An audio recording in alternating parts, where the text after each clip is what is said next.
sad ćemo pomaknuti rok na brzinu da pokažemo kako izgleda proces otvaranja ponuda. Spojit ću se sad paralelno kao naručilac i ponuđač, jer oboje zapravo mogu pratiti taj proces otvaranja ponuda.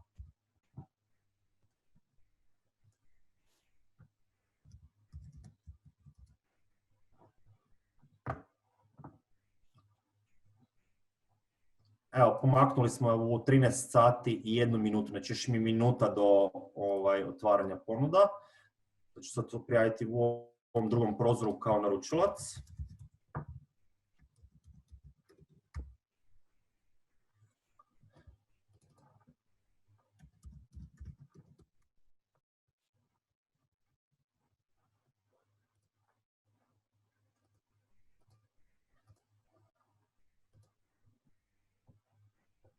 Znači ulazimo u svoj postupak kao naručilac.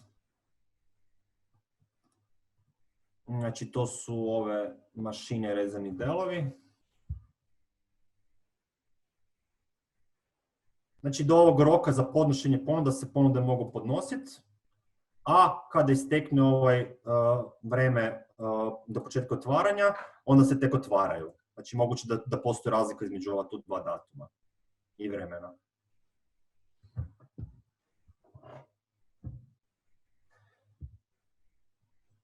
Znači svatko, znači i ponuđač i naručilac mogu da prate postupak otvaranja ponuda elektronskim putem.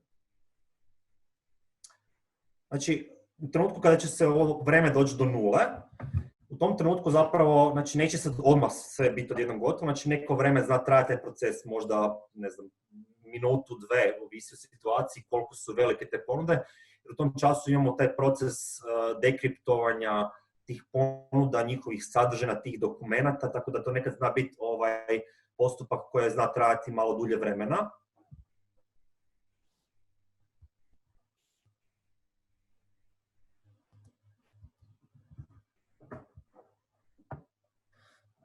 Samo sekund. Ja počekat ćemo da se okrene vreme.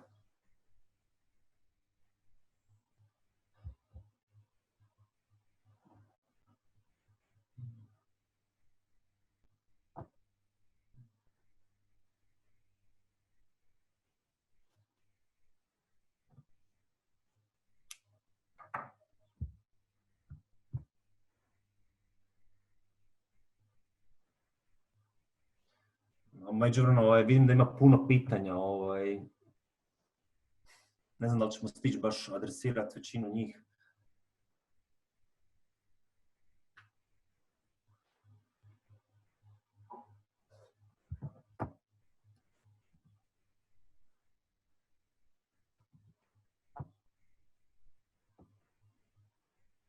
Da, ne znam, sad sekundu sad je nešto stalo, možda da pokažemo onda kako izgleda otprilike kada se završi postupak.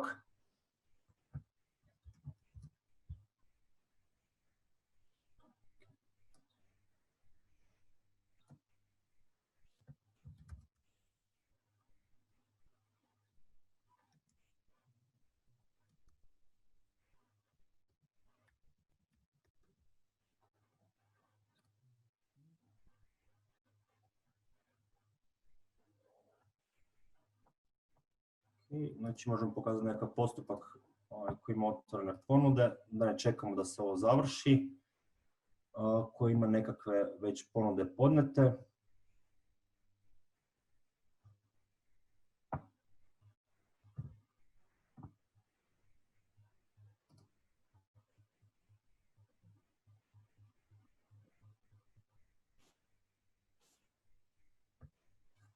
Znači, kada se zbroji vreme, kada se završi to dekripcija, u principu onda se samo prebaci ekran na ovako nešto, gdje odjednom vidite zapravo da se automatski kreira zapisnik o otvaranju ponuda. Znači, on se automatski sačinjava od strane samog portala, gdje sadrži zapravo sve elemente samog zapisnika, sad da ne prolazim, znači tko je podneo ponudu, kada je podneo ponudu, na šta se odnosilo. Tu se također i vide nekakvi ključni delovi, znači oko vezano za vrednosti kriterijuma, znači cene i slične stvari.